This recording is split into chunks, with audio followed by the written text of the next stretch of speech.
inzu yawe Mana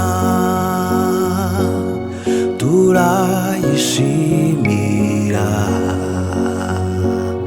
niho ujya uhurira n'abo wakijije,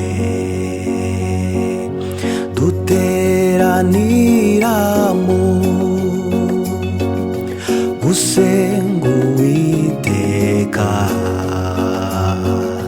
tukamwaturira ibitubabaza, dufashirizwamo n'ijambo ry'Imana, tukirisomerwa twunguka ibya Yesu, tubwirizwamo ibidukomeza mu ntambara nziza, bikatunezeza, tuharirimbira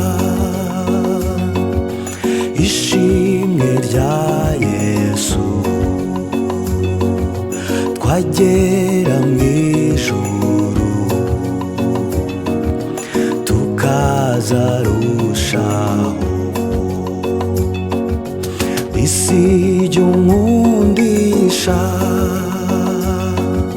kubana n'abawe, nzaguhimbazanye n'abera mu ijuru, isi jya unkundisha kubana n'abawe, nzaguhimbazanye